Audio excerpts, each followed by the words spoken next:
Assalamualaikum warahmatullahi wabarakatuh.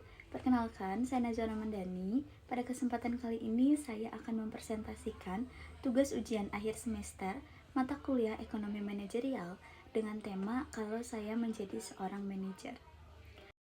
Pada presentasi kali ini, saya akan membahas bagaimana jika saya dipercaya menjadi seorang manajer di PT Erigo Apparel Indonesia, sebuah perusahaan fashion lokal yang saat ini sedang menghadapi berbagai tantangan bisnis.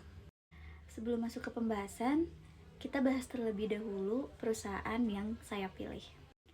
PT Erigo Indonesia merupakan perusahaan brand fashion lokal yang berdiri sejak tahun 2013. Awalnya Erigo dikenal sebagai merek pakaian bertema traveling, tapi seiring berjalannya waktu, Erigo menjadi salah satu brand fashion lokal yang populer di Indonesia. Produknya dipasarkan melalui marketplace, website resmi, media sosial, hingga toko offline. Erigo juga pernah memperkenalkan produknya di ajang New York Fashion Week, sehingga namanya semakin dikenal di dalam maupun di luar negeri. Meskipun telah memiliki nama besar, Erigo tetap menghadapi beberapa tantangan bisnis. Saat ini persaingan di industri fashion sangat ketat karena semakin banyaknya brand lokal dan dengan desain yang menarik dan juga harga yang kompetitif.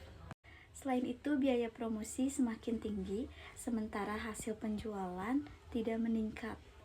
Perusahaan juga menghadapi masalah stok produk yang menumpuk, karena tidak semua produk sesuai dengan tren dan kebutuhan konsumen. Sebagai seorang manajer, tentu saya harus mampu menganalisis semua penyebab permasalahan menggunakan konsep-konsep ekonomi manajerial. Konsep pertama itu permintaan dan penawaran. Dalam industri fashion, tentu permintaan sangat dipengaruhi oleh tren yang terus berubah. Ketika muncul kompetitor dengan desain yang menarik dan harga yang terjangkau, permintaan terhadap produk Erigo dapat semakin menurun. Oleh karena itu, perusahaan harus mampu menyesuaikan selera pasar dan kebutuhan. Konsep kedua itu elastisitas permintaan. Produk fashion termasuk produk yang sangat sensitif tentang perubahan harga. Jika harga Erigo lebih tinggi dari pesaing lain dengan kualitas yang sama, otomatis konsumen akan beralih ke merek lain. Oleh karena itu, perusahaan harus menetapkan harga yang sesuai dengan nilai produk dan daya beli konsumen. Konsep ketiga itu analisis biaya produksi. Dalam menjalankan bisnis, perusahaan harus mengeluarkan biaya untuk distribusi tenaga kerja, bahan baku, dan juga promosi. Jika biaya produksi terus meningkat, tapi tidak memberikan dampak yang signifikan terhadap produk, maka keuntungan perusahaan akan menurun. Oleh karena itu, biaya harus dikelola dengan efisien. Konsep keempat itu analisis persaingan pasar.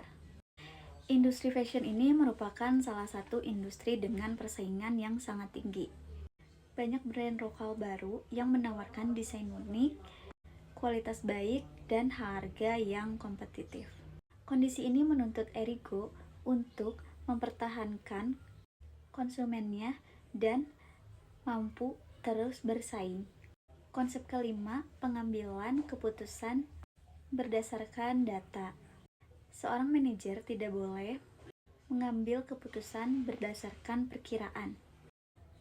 Data penjualan, produk yang paling diminati, warna kesukaan konsumen, hingga wilayah tertinggi yang harus dianalisis sebelum strategi bisnis. Dengan begitu, keputusan yang diambil akan lebih tepat sasaran. Pertama, saya akan melakukan riset secara rutin untuk mengetahui tren fashion terbaru serta kebutuhan konsumen. Kedua, saya akan mengevaluasi strategi pemasaran digital agar anggaran promosi benar-benar efektif, seperti konten kreatif TikTok, Instagram, serta bekerja sama dengan influencer. Keempat, saya akan menghadirkan koleksi terbatas atau limited edition untuk meningkatkan minat pelanggan. Kelima, saya akan memberikan program loyalitas pelanggan seperti pemberian poin, voucher belanja, atau diskon pelanggan agar pelanggan tetap sedia kepada produk Erigo. Menurut saya, keputusan-keputusan tersebut sudah menjadi solusi terbaik untuk meningkatkan efisiensi biaya, mengurangi resiko penumpukan stok, meningkatkan kepuasan pelanggan, serta memperkuat daya saing perusahaan di tengah persaingan industri yang semakin ketat. Sebagai penutup, dapat saya simpulkan bahwa keberhasilan perusahaan itu tergantung seorang manajer dalam mengambil keputusan yang tepat. Dengan menerapkan konsep-konsep ekonomi manajerial, seorang manajer dapat menganalisis masalah secara sistematis, menentukan strategi yang efektif, dan membawa perusahaan untuk mencapai tujuan. Demikian presentasi yang dapat saya sampaikan. Semoga pemaparan ini dapat memberikan gambaran pentingnya penerapan ekonomi manajerial dalam pengambilan keputusan bisnis. Terima kasih. Wassalamualaikum warahmatullahi wabarakatuh.